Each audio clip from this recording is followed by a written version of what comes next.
These long dog days of summer, I mean, we just made it through a heat wave. Mama was parched through this heat wave. I was hitting up Dunkin' every single day, and I will continue to probably for the rest of my days, but especially this summer. Dunkin' is helping everyone stay cool this summer with its lineup of refreshers.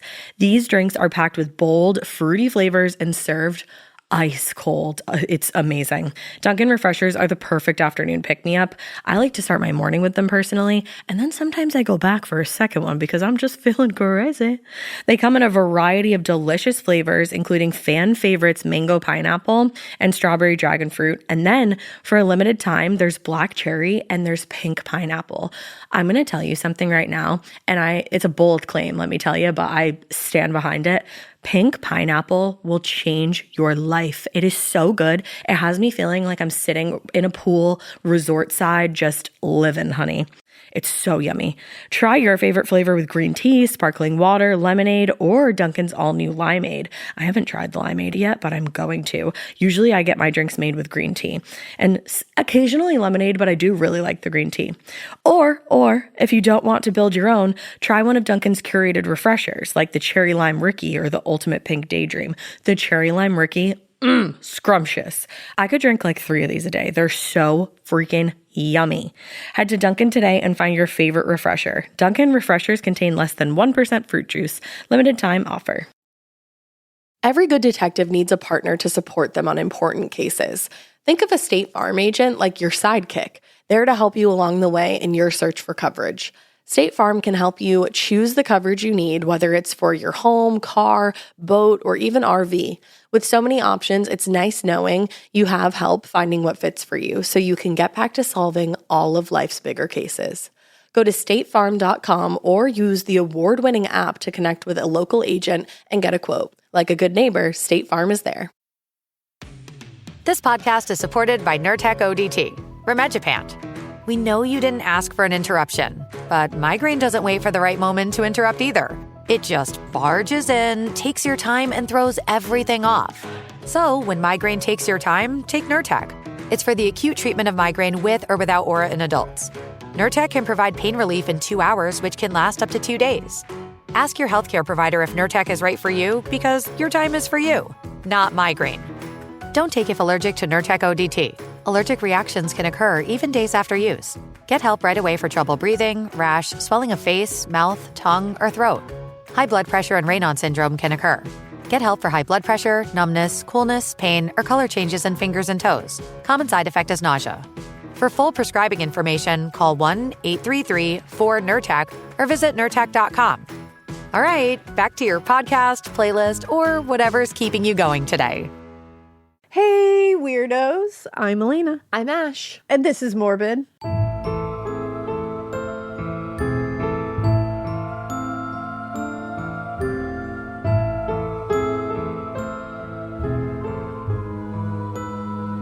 Yeah.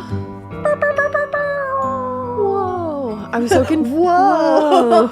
I was so confused because behind you, I have a confession. Hold on. So there's like a thing behind Elena. It's Sister Imperator, right? Yeah. I thought that was Sabrina, the teenage witch, I love that. for a minute. Yeah. And I saw that there was like a candle, like in the reflection of that. So I thought there was a candle behind your head, and I Oh. got scared for you. Wow. But it's simply a reflection. It's simply a reflection. And I discovered so much in that moment. You did. You really had a lot of discoveries. Yeah, I did. Yeah, it's the comic book. Yeah. That's cool. Yeah. She looks like Sabrina, sort of. A little bit.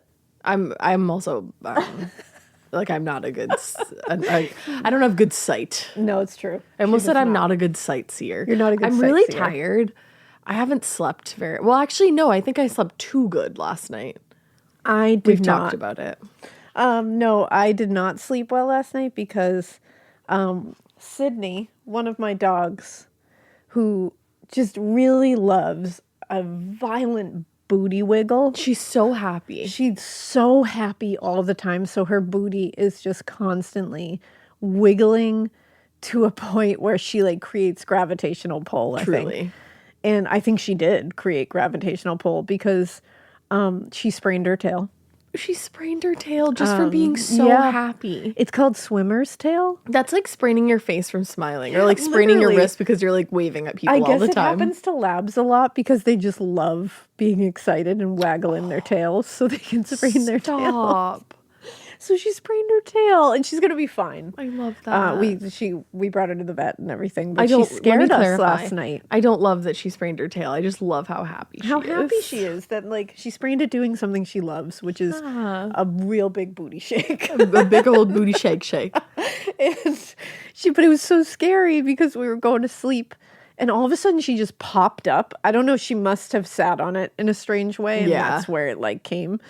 But she jumped up squealing, and we were like panicking. We're like, what is happening? I was like, is she having like can she have appendicitis? Like, what is going on? Is there like things that can rupture here?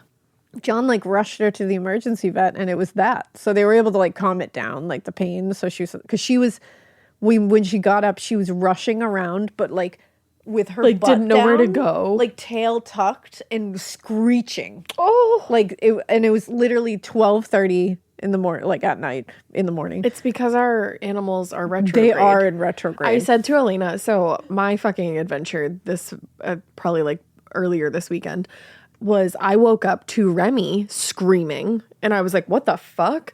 And he opened up this like thing that he had on his chin, and I thought one of the other cats had just hit him, and that's what that was. So I was like, fuck, we got to bring him in. Like he keeps opening this like little like scab on his chin. Have you guys heard that there's a fucking thing called feline acne? I did not know that existed. Has feline acne. So then he has to like wear a cone. It's like this whole crazy thing. And then this is a thing that's never happened to us before.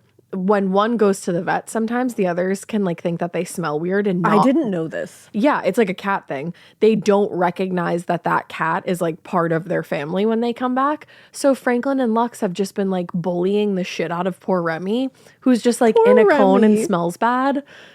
So like, sad. Poor Remy.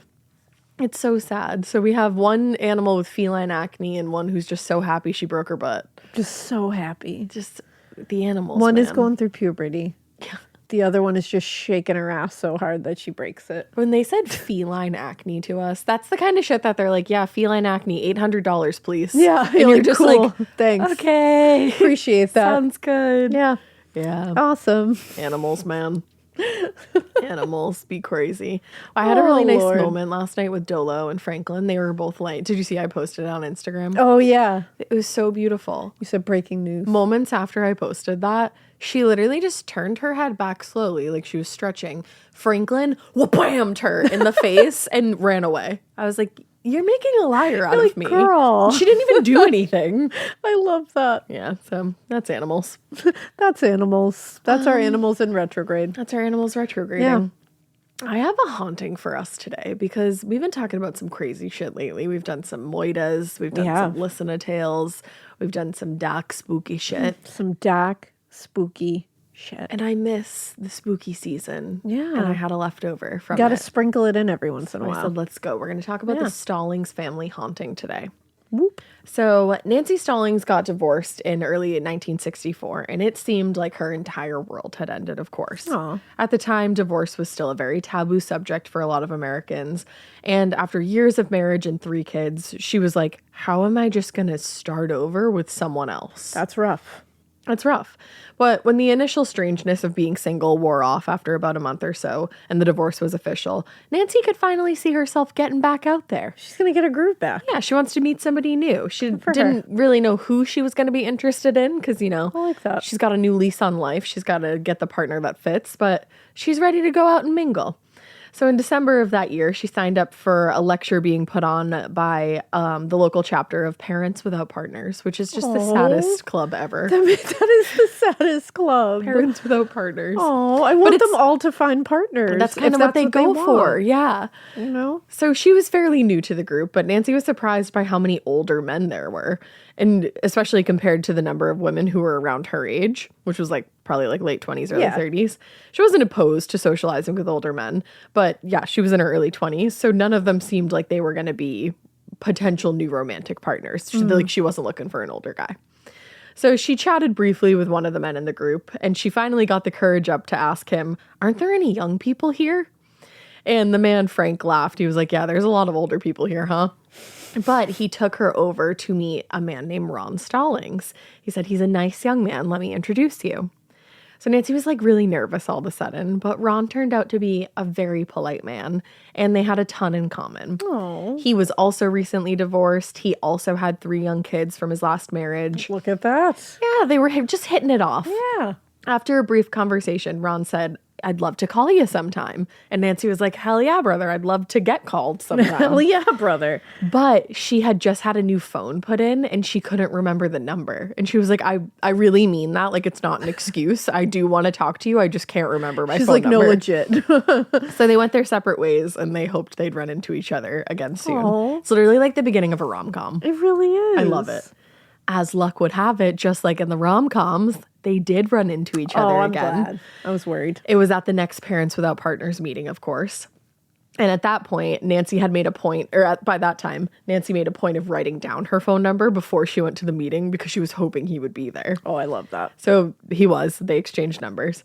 And Ron ended up calling her a few days later to go on a date. And soon enough, they were exclusively dating. They were seeing each other multiple times a week. Ron proposed at one point. A few months later, they got married. It was beautiful. Now, it wasn't long after their wedding that Nancy started having this really strange, vivid dream that she would repeatedly have over the course of like the next several years. In the dream, she and Ron had just bought a really big old house in the country.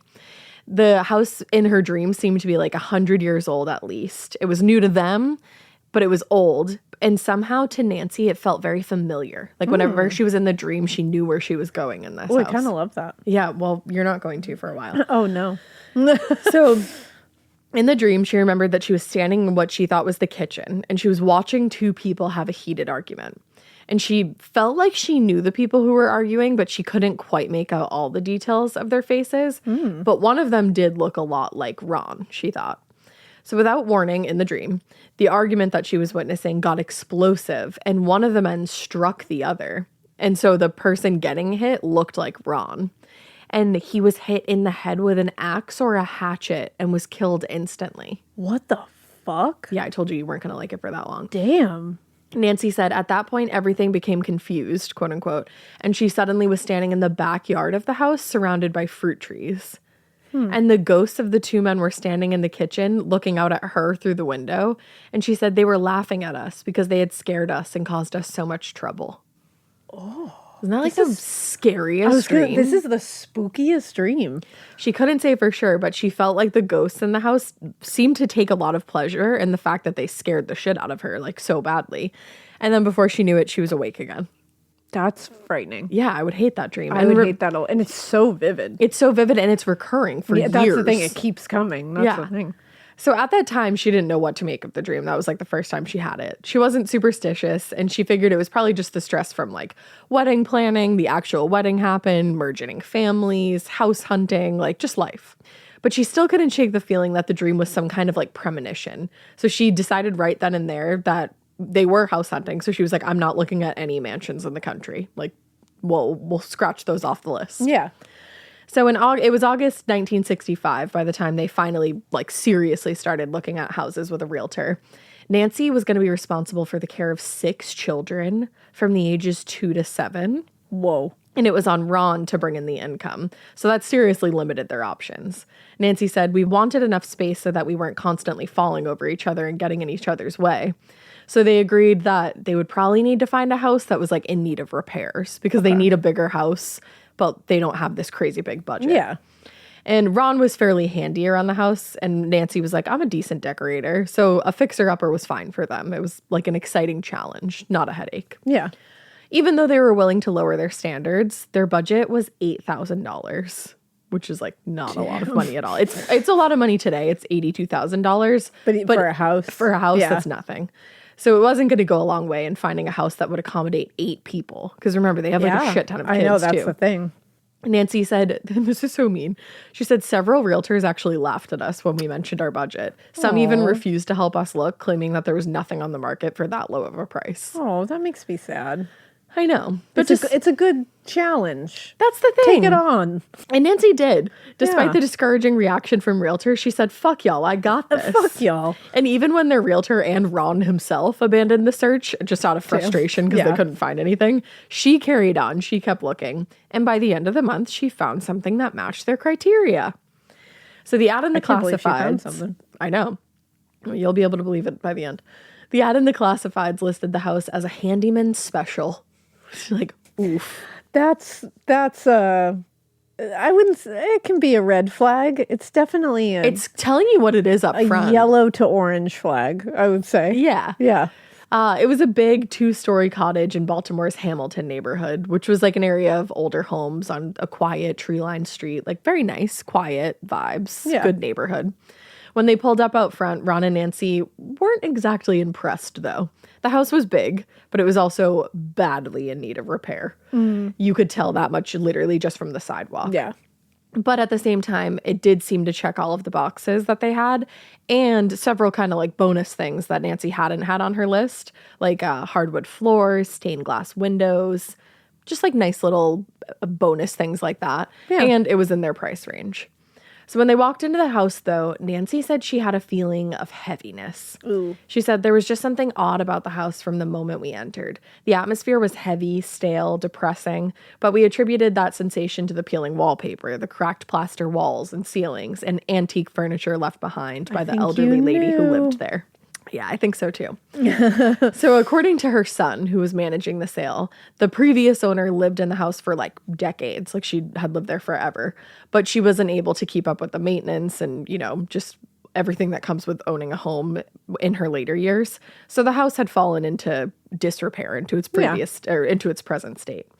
One afternoon, a few months earlier, the gardener arrived to the house, and when nobody answered the door, he looked in the windows, and he saw the elderly woman sprawled out on the floor. Oh. And that was when her family was like, yeah, like she can't live in this big house alone Yeah. anymore. So he said that's why they put it on the market for such a surprisingly low price, that they just needed the money to cover medical bills after she was hospitalized and Yeah. like getting her a new place, like that kind of thing.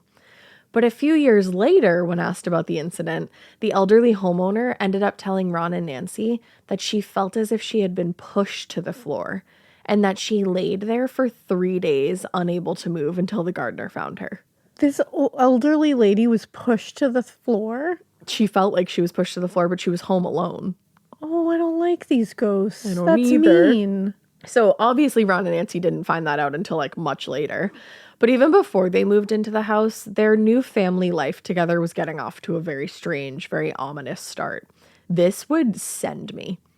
On the day of the signing, after everything had been signed and it was now like legally official, and they were walking out, the owner's son, like the previous owner's son, caught up with Ron and Nancy in the parking lot. He shook their hands and, you know, thanked them for buying the house. And then he kind of like looked them over and said, I want to wish you people a lot of luck, and I hope you're good fighters. You got to turn around and you got to say, nope. Actually, Nope. could you shred those recently Nope. signed I'm documents? actually not. I I'm not. hope you're good fighters. I hope you're good fighters. I'd be like- Never enter something that somebody says that. Why did you choose to say that to me after I already put my John Hancock on that What the pic, on that fuck? document? That's exactly why. Yeah. So they were like, what? Like, I hate that's that a lot. terrifying. They were like, but he just walked away after that. So they're left to wonder what the fuck that meant. So they wondered maybe if they were walking into like a bad neighbor situation, like if they were going to have an annoying neighbor, or if like the neighborhood in general was going to be an issue. Yeah, you don't know what the fuck that meant. But he just turned around and walked back to his car. So they were just like staring confused at each other, left to wonder what the fuck that meant. Yeah. So a few weeks later, as they packed all their belongings into the moving truck, the comment about being good fighters had completely left their mind. For me, that would have stayed in my mind every day for the rest of my life. Yep. But who am I? They were just excited to be moving into their new house, though. They had been looking for a while.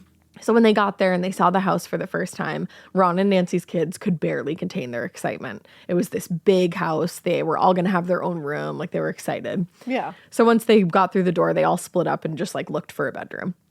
As they were unpacking the truck and loading boxes into the house, Nancy noticed that at the houses up and down the streets, all the neighbors seemed to be sitting out on their front porches, like sitting in chairs angled toward their house, watching them move in. Yeah. The red flags are piling up here. Yes. But again, there's nothing they can do. You already signed the papers. Yeah, and you don't have a ton of money. Like, So now it you was just already get to- tough to find this house as is. You just get to deal with all this creepiness. Yeah. But in that instant, she flashed back to what that previous owner's son had said. She was like, did we make a huge mistake here? But what have we done? So a few days later, she was upstairs unpacking boxes in one of the kids' rooms, and she decided to open the windows to air the room out. And she said, although the house had been aired out and cleaned, it still had that strange feeling. But when she tried to lift the window, it just literally would not move. At first, she was like, oh, maybe it was like painted shut. But then she noticed that it had been nailed shut with giant construction nails. What the fuck? The window had been nailed shut. In For fact, why? that was not the only window that was nailed shut. She went on to discover that all of the windows on the second floor had been nailed shut in exactly the same way. I don't like that. So between the strange feeling and the windows being fucking nailed shut, Ron and Nancy decided to move the kids' bedrooms to 3 large rooms on the first floor. They were like, you know what? Sorry, you don't get your own bedrooms anymore because shit's weird upstairs.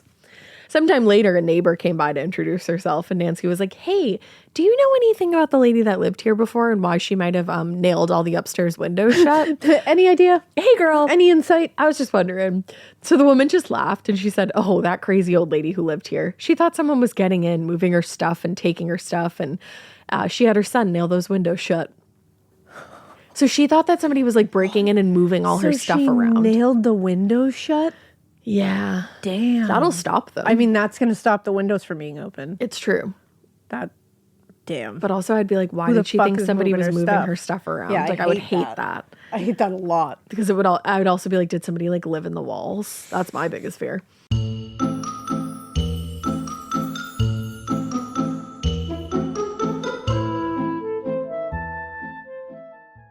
This episode is brought to you by SoFi, the all-in-one finance app where you can bank, borrow, and invest all in one place. Let's talk about bank accounts for a second. The average bank savings rate is 0.39% in interest. You're earning pennies on your savings, and it doesn't have to be that way. But with SoFi's high-yield checkings and savings, the money barely making moves sitting in your savings account can earn over 8 times the national average savings rate with eligible direct deposit. No account or overdraft fees. We love transparency. You can get your paycheck up to 2 days early, plus get up to a $300 welcome bonus when you sign up with eligible direct deposit. Sign up for SoFi checking and savings at SoFi.com/morbid. SoFi checking and savings is offered through SoFi Bank, N.A., member FDIC. Terms apply.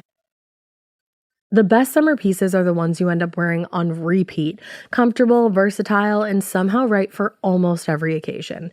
Quince makes it easy to create a summer wardrobe that you'll love, with elevated essentials made from premium materials like European linen, organic cotton, and washable silk, without the traditional retail markup. I love that! Quince's 100% European linen pants, dresses, and tops are the pieces that you absolutely will reach for all summer long.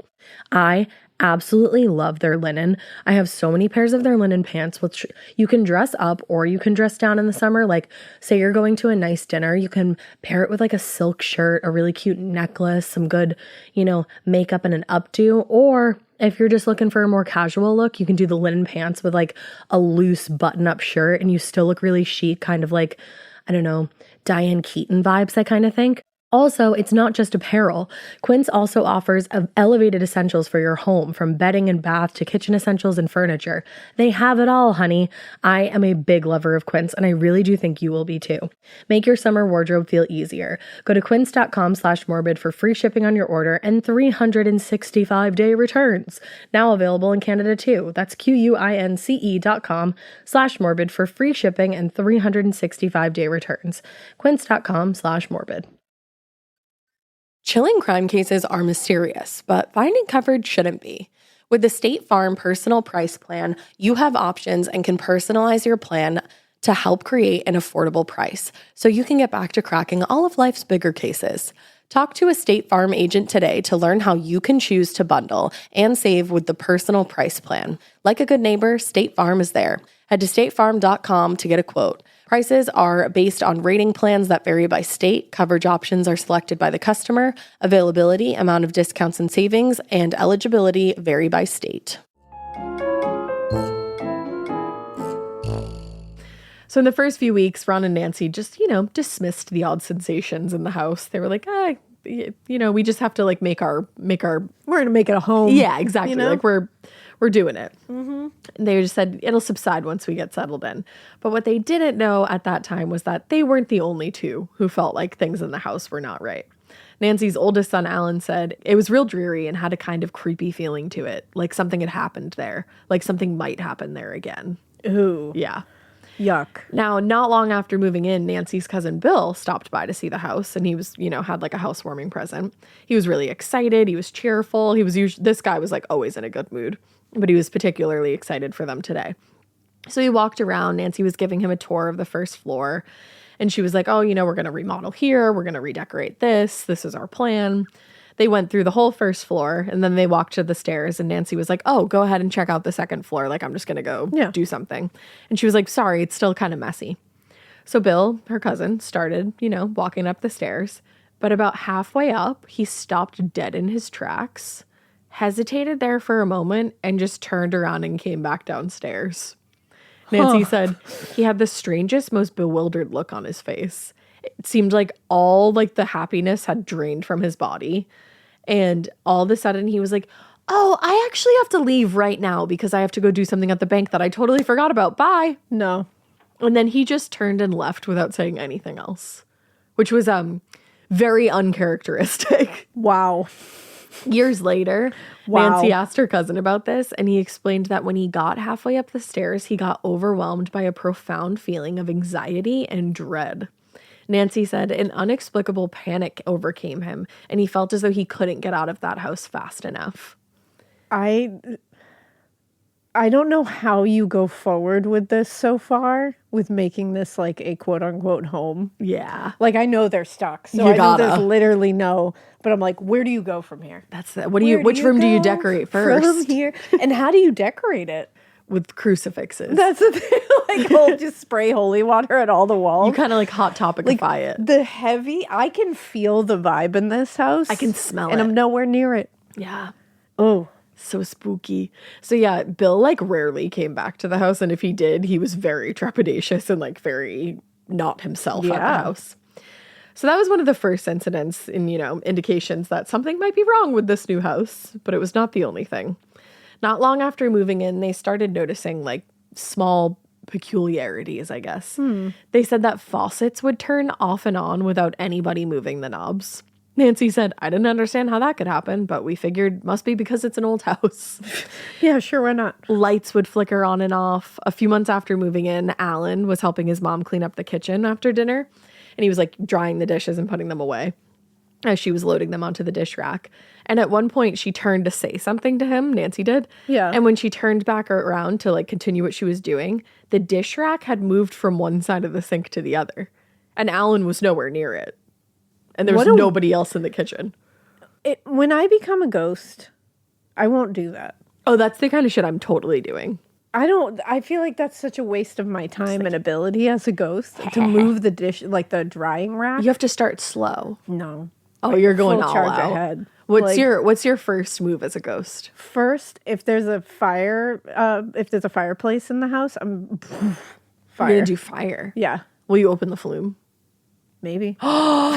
Diabolical. Depends. I wish you had just seen the look in her eyes. She said, Maybe.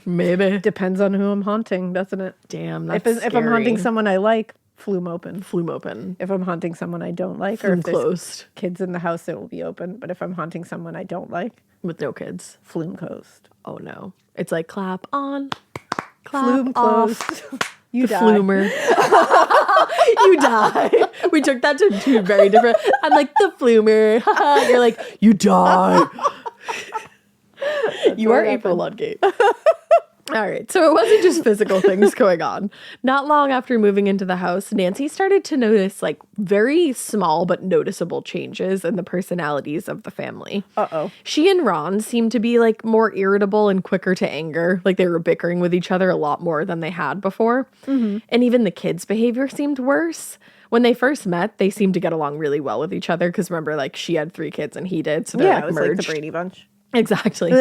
So they seemed to enjoy each other, but now they were always fighting with each other over like really small things.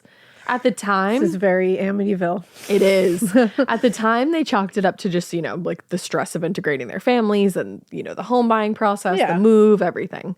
They managed to explain away all the odd experiences as just par for the course when it came to adjusting to a new house, especially like a very old one that needed lots of repairs. Yeah. But a month later, they finally experienced something that could not be dismissed so easily. Ooh, what is it? I'm excited. This is so good. So it was Saturday night. Ron and Nancy had gone out to dinner, had a little date night. They said, we need to get the fuck out of that house and get away from those kids. So they left get our mojo back. Yeah, get their mojo, exactly. So they left the kids at home with Ron's sister Janet babysitting. And they were relieved when they got home and Janet said the kids were actually really well behaved. Everybody went to bed with no problem. But Janet seemed a little shaken still. And they were like, if everybody was so good, like, what's your fucking problem? And Janet laughed and she said, something happened earlier that like startled and confused me. All the kids had gone to bed and she was watching TV in the living room. And she suddenly got the unmistakable feeling that somebody was watching her. Ooh. So she thought it was one of the We've all kids. felt that. Yeah, especially babysitting too. It's the worst. Yeah, you always feel like someone's there. So she was like, is one of the kids like messing with me or are they just like standing in the corner like a fucking weirdo? So she got up and she looked down the hall toward the stairs and she saw an elderly woman standing on the landing of the stairs just looking directly back at her with like anger on her face or like hatred, she said. An angry old biddy Straight up. on the stairs? Yes. This is the thing. Yes, in fact. This is the thing. I don't want that. No. I don't want an angry old biddy on the stairs. No. That's not. No. It's the No. last thing you want. It's literally the last thing I want. So according to Janet, the woman looked like someone from an era long ago and was wearing a long dress and a bonnet. A bonnet. Yeah. See, we're not going to have the same views. And if you're an angry old biddy With a bonnet. with bad views, I A don't. biddy in a bonnet with I can bad just views. an angry old biddy in a bonnet With bad views. views. It's not good. Yeah, I don't want that. No. So Fuck. they just like looked at each other for Because a what moment. else do you do? And then Janet said the woman just like poofed away.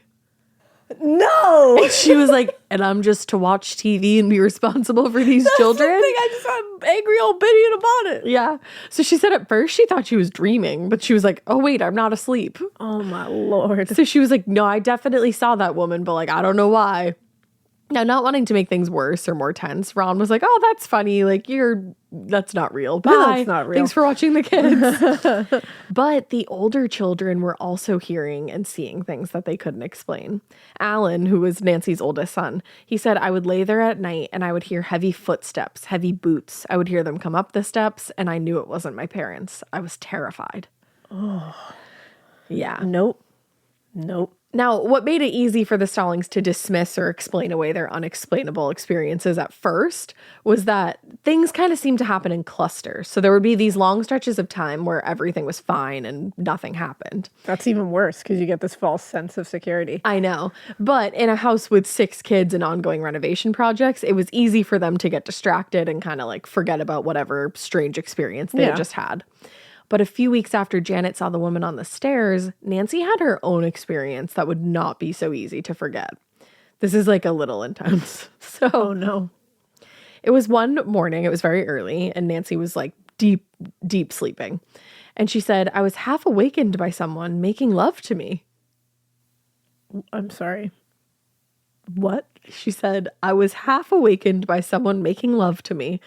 Thinking it was her husband, she wasn't alarmed. She was just kind of annoyed because she was like, I'm not a morning person and he knows that. And okay. So she said she just woke up. Everything was still kind of blurry and she wasn't even really fully conscious. And when she tried to like rebuff Ron and say like, not right now, I'm not a morning lady. Don't wake me up with that nonsense. She felt like it was impossible to move. She couldn't move. And she was like, okay, something's wrong, but like, I don't know what's happening right now. She said like she felt she was drugged or like paralyzed, like that kind of feeling. And the more she regained consciousness, the more panicked she became. She said, through my blurred vision, I could see a dark-haired man with a medium build. The figure was the right size and stature as Ron, but she knew that this was not her husband. She says, I was unable to distinguish his facial features or any distinct details about him, but inherently she knew that this was not Ron. Oh. So the moment of panic and paralysis seemed to drag on for a very long time. And then just as suddenly as the feeling had come on, the whole thing was over. The man vanished, she was able to move again, and she regained full consciousness. She said, aside from being somewhat frightened and confused, I had a terrible pain in my head, like somebody had hit me over the head with something. I hate this so much. Same. Like, not only are there angry old biddies on the stairs with bad views. Yep. But now there's like sexual assault. Yep.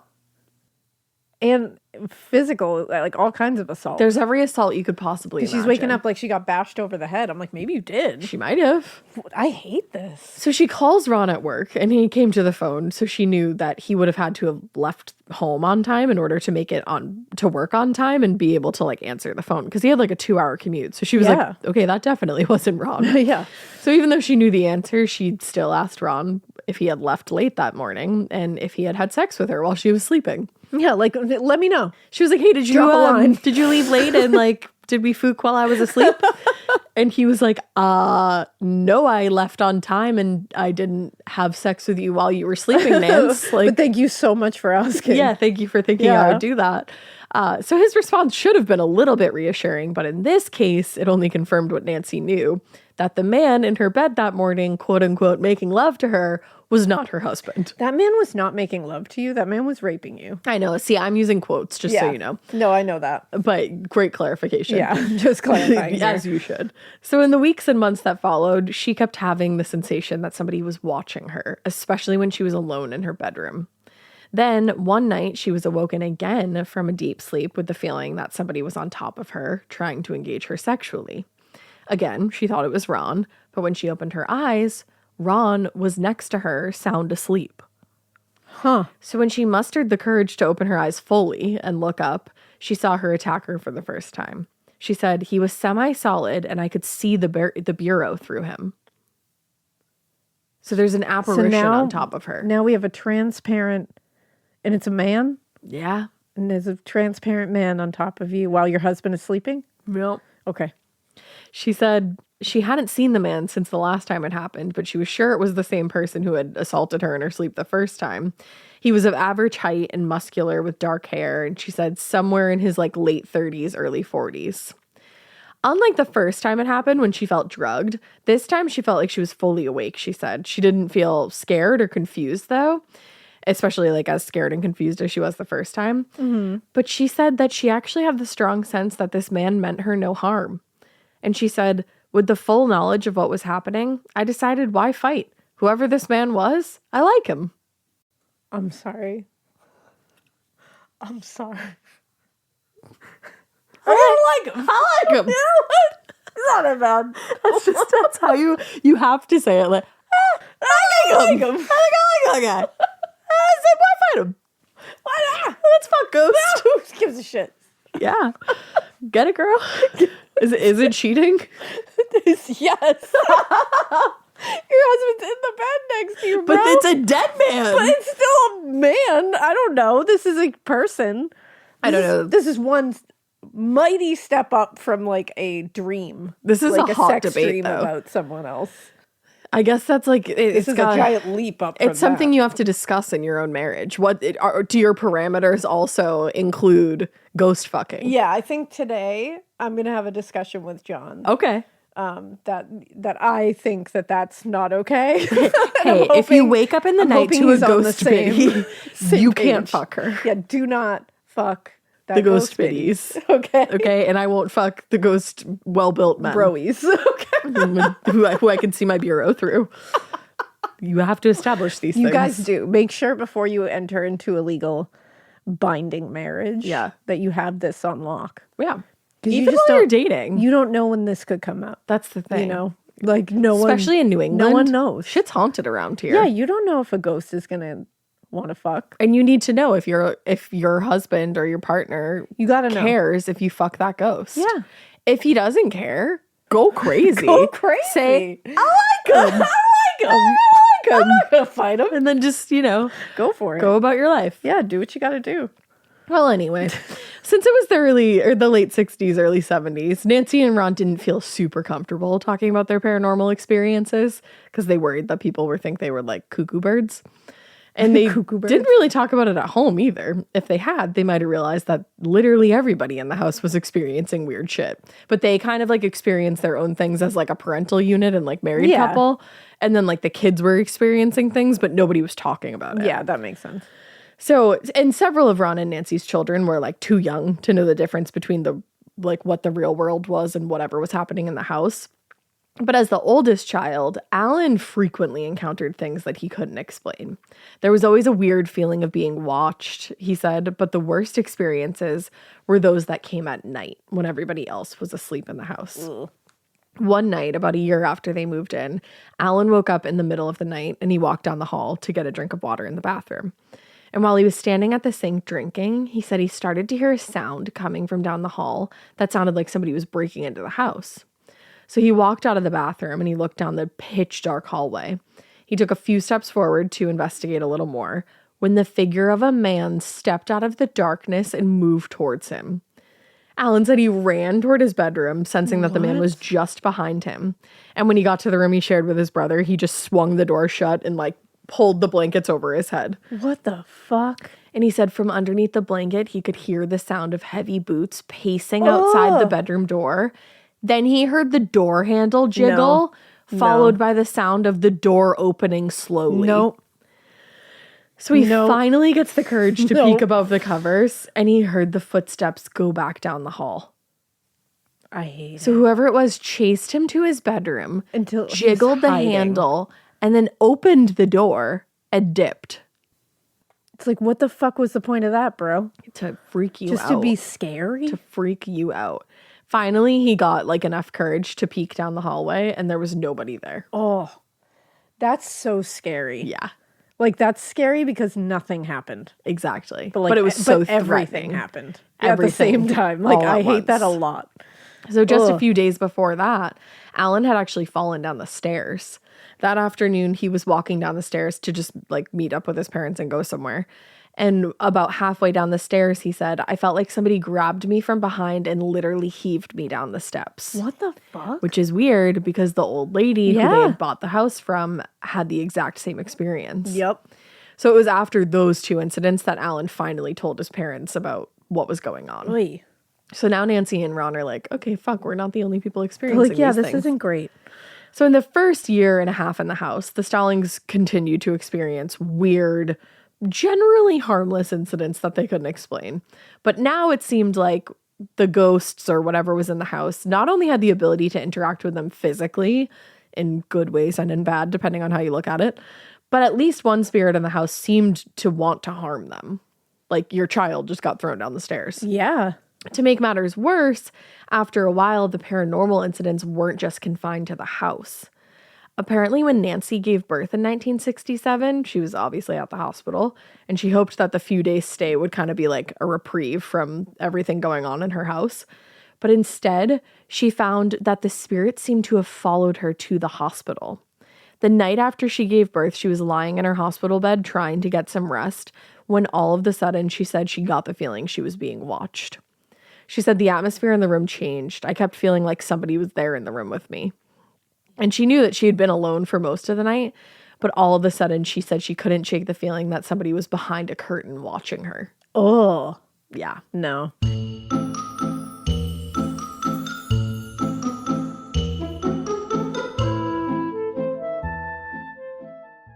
This episode is brought to you by SoFi, the all-in-one finance app where you can bank, borrow, and invest all in one place. Let's talk about bank accounts for a second. The average bank savings rate is 0.39% in interest. You're earning pennies on your savings, and it doesn't have to be that way. But with SoFi's high-yield checkings and savings, the money barely making moves sitting in your savings account can earn over 8 times the national average savings rate with eligible direct deposit. No account or overdraft fees. We love transparency. You can get your paycheck up to 2 days early, plus get up to a $300 welcome bonus when you sign up with eligible direct deposit. Sign up for SoFi Checking and Savings at SoFi.com/morbid. SoFi Checking and Savings is offered through SoFi Bank, N.A., member FDIC. Terms apply. You know that feeling when you come home late from work and those puppy dog eyes just pierce right through your soul? Or when you're packing for a trip and your cat refuses to leave your suitcase? Yeah, we've all been there. Pet parent guilt is real. And you know what? It's completely normal. That's exactly why Hill's Pet Nutrition exists. They understand that being a pet parent means being human, with all of our imperfections and daily juggling acts. Hill's science-led nutrition helps you give more love than humanly possible. Whether it's those long work days or trying to balance attention between multiple pets, Hill's Pet Nutrition gets it. They've created science-based nutrition that supports your pet's lifelong health so you can feel confident even when life gets hectic. Because you're only human, there's Hill's. Science does more. Ready to let go of the guilt? Find the right food at hillspet.com/podcast. That's hillspet.com/podcast. Do you remember in school when you just knew that your teacher had a favorite of everything? They would always use the same blue dry erase marker when they wrote on the board, or they would talk nonstop about their favorite element during science. I had a teacher once that literally had a favorite brand of marker. She would only write with specific markers, and if another marker ended up in her classroom, she was TO'd. And honestly, I was probably her favorite student because at the end of the year, I got her that specific brand of marker. Let's talk about their real favorite thing though, their favorite tissue brand. Kleenex. According to Teacher List, they are the #1 facial tissue trusted by teachers. Kleenex Ultra Soft tissues are silky soft to help prevent skin irritation, and now you can take them anywhere with Kleenex Snap and Go. I absolutely love Kleenex Snap and Go. It's so perfect to have that in your car. I had a cold last week and I was just... Honey, my nose was a faucet. I hate to do this to you, but it was disgusting. Drew literally came out of our garage with like 15 of the Kleenex Snap and Goes, and I put those in my glove compartment, and honey, they were easy access. It was so nice knowing that I didn't have to blow my nose into like an old wrapper that I had. Ew. So do the best thing for your kids' teachers and stock up on the ultimate classroom favorite. Maybe it'll make them their teacher's favorite student. They definitely have a favorite. Don't even get me started because again, you know it was me. For whatever happens next, grab Kleenex. So with everything happening on and off like this over the course of 2 years now, Nancy and Ron started, thinking about looking for a new place to live. But all their money was tied up in the house, so it just didn't seem possible. Since they couldn't really come up with a permanent solution, though, Ron went to visit his uncle, who was a local Catholic priest. And he was like, I just kind of need to fill you in on what's been going on in the house. Ron assumed that his uncle wouldn't believe the story, and he was right. But at the very least, he could see that his nephew was, stressed and anxiety-ridden. Yeah. So he offered to come and bless the house. A few nights later, the priest arrived at the home and blessed each room as he walked from one floor to the next. And when he was finally done with the blessing, he performed a Catholic mass in the living room for good measure, just in case. And he said, hopefully the ritual will ease your minds. And Alan found the presence comforting. So that night, after the priest had left, the kids were all in bed. Ron and Nancy were just sitting together in the living room watching TV. And for the first time in weeks, they said the house felt quiet. And they were like, maybe whatever Uncle Priest did worked. But a few hours later, they started hearing this crazy racket come from the porch. And they both ran to the window, looked out at the deck, and saw that the kids' toys were flying around the porch.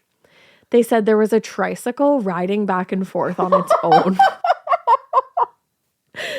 And it was at that moment, Ron said, he realized his uncle blessed the entire house except for the porch. So all the ghosties were on the porch. Playing with the toys. Ron grabbed a crucifix from the living room, which he just had laying around, I guess, and ran onto the porch and nailed it on the wall. Apparently the presence of the cross stopped the activity for the time being, but they were like, we're not taking any more chances. Yeah, this is too much, man. So they packed up their 7 children into their Volkswagen bus and drove to Ron's dad's cabin, which was like an hour outside of Baltimore. And they just stayed in one room together for like days. Instead of going back to that house. I was going to say, instead of actually going in the house. Ron said, I thought I could get enough nerve to come back again and hope it stopped. But what really motivated them to go home a few days later was the fact that the kids had to go to school and he had to go to work. Yeah, Otherwise, life, they probably would have just like lived in that cabin. and been like, at least it's not haunted in this one room. Yeah, this is great. This one room is so cool. I love this room. It's so not haunted. So the activity in the house seemed to be affecting everybody in some way or another. But if it had one target that it really preferred over everybody else, it was Nancy. And the years that passed since they moved in, she kept having those like very vivid, disturbing dreams and really nightmares. Yeah. And some of them, she was in the house she saw in her first dream where the man like struck the other one down with the axe. But there were others, and a lot of them involved the old woman that Ron's sister said she saw on the stairs. I guess old biddy, angry old biddy. Angry old biddy on the stairs with bad views. Yeah. So one night after they went to bed, Nancy was having trouble sleeping. And again, she couldn't shake the feeling that they were being watched. So finally that tension came to a head when she looked down and she saw the elderly woman staring at her from the foot of their bed. No, whenever something's staring from the foot of the bed, Get out of there. that gives me the willies in a way I can't describe. You got to get out of there. Yeah. And Nancy said the way that the woman looked at them both was like not just a look of disapproval, but of hatred. Yeah. Like she was like, she looked at us with hatred and bad views in her biddy she's eyes. an angry old biddy. She is. And she's got bad views, I'm telling you. Oh, I know she does. Yeah, she doesn't align. Just wait. She totally does. Yeah. So between the menacing old woman who had appeared to Nancy, Alan's fall down the stairs, and everything, the fucking tricycle on the porch riding its own self, everything that was going on, Ron and Nancy had to face the fact that not only were they living in a haunted house, but that even if they could get out, the haunting might follow them. Yeah. Because remember, like she went Maybe to the it's gonna hospital and stick it to was ya. there. Yeah. So they hoped that the blessing would get rid of the ghosts in their house, but it kind of just seemed to make things worse. So now knowing that they needed to get out before, or they needed to do something before somebody got seriously hurt, in 1968, they decided to put the house on the market, and they just hoped that they would find an enthusiastic buyer quickly. In the meantime, Ron got the courage to ask a friend at work if he knew anybody who had experience with ghosts that might be able to help them. It's unclear if that coworker believed Ron's story, but either way, he suggested that Ron contact a friend of his who was a reporter for the Baltimore Sun. So Ron took the friend's advice and he reached out to reporter A.W. Gieselman. Gieselman? Gieselman. Gieselman. Gieselman. I trust him. A.W. A.W. Gieselman. Isn't A.W. root beer? A&W. Yeah. Right? Yeah, that's good root beer. That is good root beer. So A.W. was immediately interested in the story and went out to the house to interview the family. And Ron and Nancy explained everything that was happening in the house. They also explained that they were desperately looking for somebody who could help them solve this. Now, at the time, they told the reporter in no uncertain terms that they did not want their names published in this story. And the reporter seemed sympathetic. He said he understood. But when they received the newspaper the next day, they discovered that not only had they been named in the article explaining every weird supernatural thing they were experiencing, No. but it also listed where Ron worked at the time. Oh, no. Just like, dude. That's not cool. No.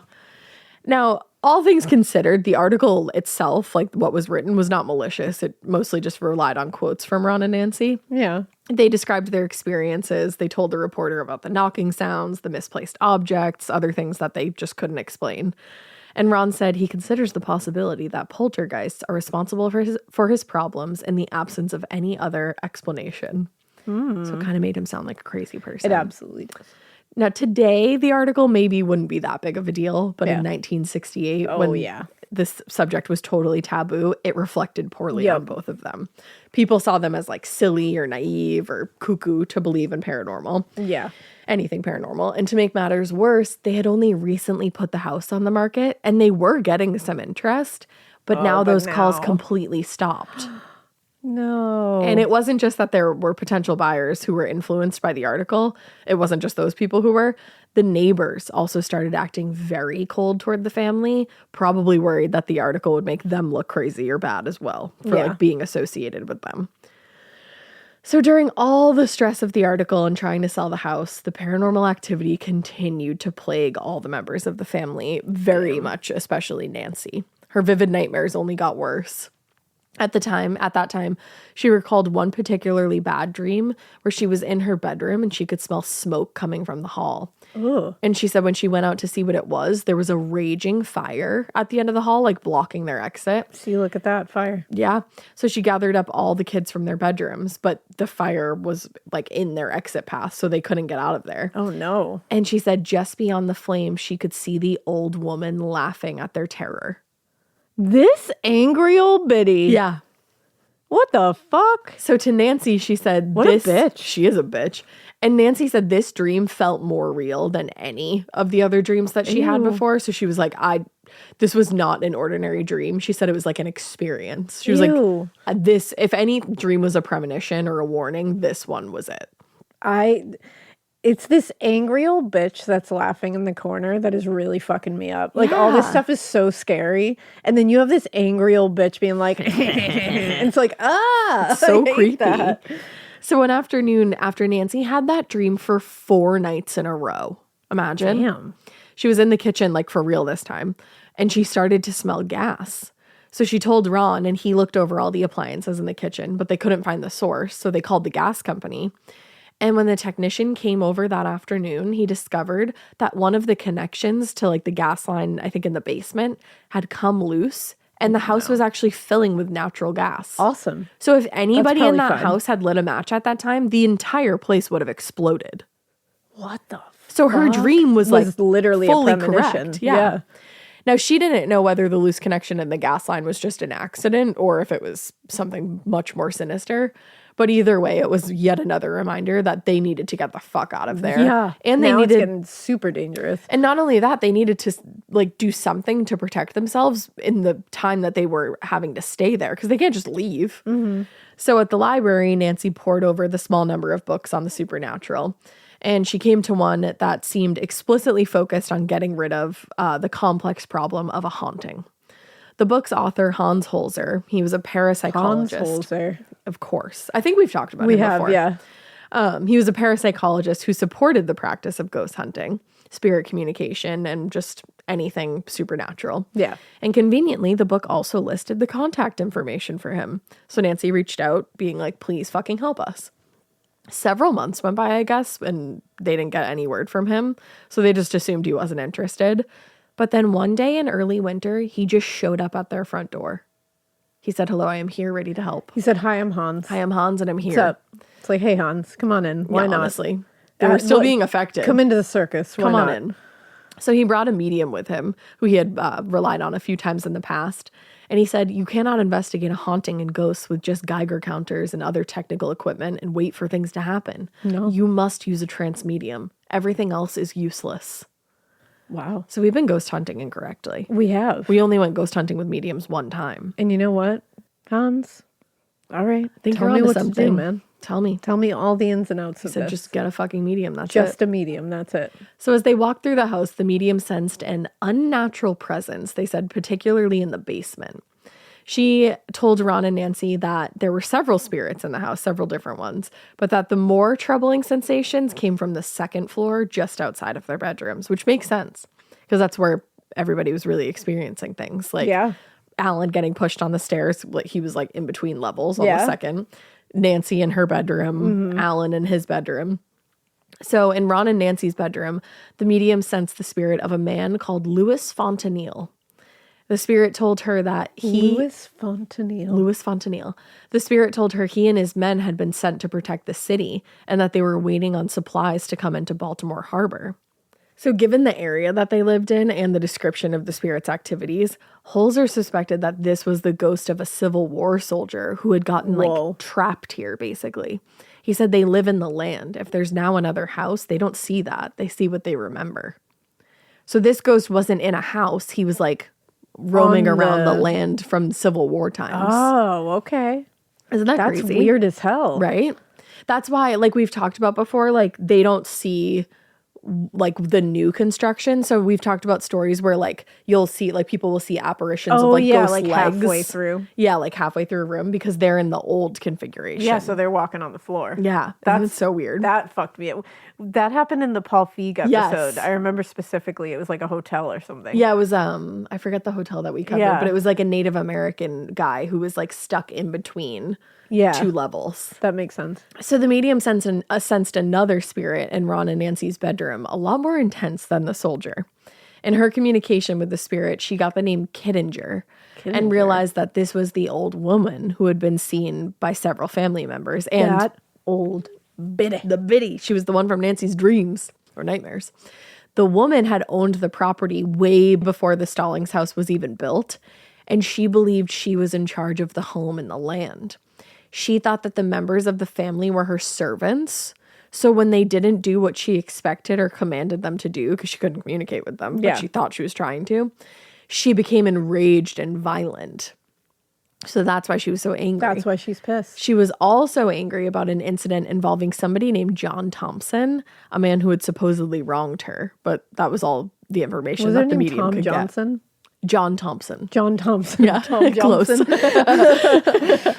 That was all the information, though, just that John Thompson had wronged this woman. According to the medium, the soldier, though, had been trying to protect the family from the old woman because she meant them harm. With the medium's help, Holzer performed like this kind of ritual cleansing that was intended to help the spirits move on. And in the days that followed, everything seemed quiet in the house. A few days later, Nancy told Cousin Bill what happened. Remember Cousin Bill? Yeah. And she gave him the names of that the medium came up with during her session. Bill took this information to the Hall of Records and started digging through documents related to the property. And he discovered that just prior to the end of the Civil War, a soldier named Louis Fontanelli was killed during a fight that occurred at an inn where the house now stood. What? Isn't that crazy? That's crazy. And then when Bill went back even just a little bit further in the records, he found another name, Eileen Kittinger, the owner of a home that had been located on the property in 1797. Damn. Isn't that crazy? That's wild. So the information that Bill shared kind of supported everything that they knew and everything they had been told, and it completely validated their decision to get the fuck out of that house as soon as they could. Fortunately, a few months later, they got an offer on the house from a young couple who were apparently like very enthused about this house. They were paranormal enthusiasts, and they read about the house in that article that got published. So they were like, let's fucking buy that house. So it was all theirs now. Damn. Ron, Nancy, and the kids were thrilled to finally be moving out of the house, and they got to packing immediately. One night, a few days after they signed all the paperwork, Nancy was upstairs packing some boxes, and she said she got a strange sensation that she wasn't alone. She said, Louise came to me, and he said, when you leave, don't ever come back into this house, because when you leave, I'm leaving, and I won't be here to protect you, and you won't be safe. Whoa. And that was good enough for me, Nancy said. Damn. Yeah. So a few days later, they packed up their moving truck and they left the house for the last time. Good for them. Nancy said, when we left that house, I can't even describe how good I felt. We had made it through that terrible experience, and now we would be able to live a normal life. Wow. Yeah. The end. The end. The end.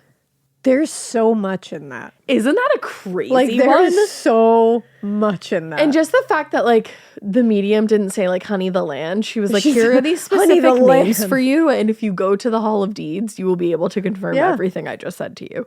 Which, like... That's pretty fucking cool. That's pretty rad. Just saying. I mean... She might have gone there before, but... okay, thank you. I was like, do I burst the bubble? But you never know. Did they go there ahead of time? Possibly. Get those names. It's always possible. Really kind of solidify it by being like, why don't you go check? I mean... Because it's like, I know they're there. But they didn't even say go check. Bill was just like, I'm going to go check. But I mean... Who knows? Who knows? They experienced some weird shit in that house. Who can be sure? And Some mediums are legit. They are. You know? You got to be a little sus, but some mediums, I believe, are legit. Period. Honey the land. Honey the land. This is a real case of Honey the land because they were stuck on the land. It's literally Honey the land. Yeah. It literally is. Because that, and I mean, no matter what, those two people fit the description of these apparitions. So yeah. It makes sense. It does. It's pretty Damn. freaky. That one like spooked me for sure.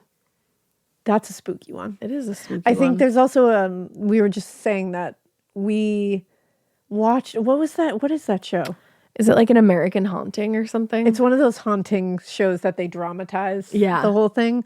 We watched it with Mikey and Dave one night, and we watched this particular one, and I remember vividly the tricycle. the tricycle flying around the porch. And I remember the shocking revelation that they were like, we didn't bless the porch. Yep. And I was like, that's wild. I was going through this entire story and I was like, this sounds like vaguely familiar. And then I got to that part and I was like, oh, I know exactly where we saw All this. of a sudden it's like, oh. Yeah, it's so funny. I love it. So crazy. I love it. I love it. I love it. Well, you guys, we hope you keep listening. And we hope you keep it weird. But not so weird that you're an old biddy on the stairs with bad views. Don't be an angry old biddy on the stairs with bad views and a bonnet. A happy young biddy on the stairs with good views and a good blowout. Yeah. No bonnet. Hell yeah. Bye. Bye.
Hi, I'm Angie Hicks, co-founder of Angie. When you use Angie for your home projects, you know all your jobs will be done well. Roof repair?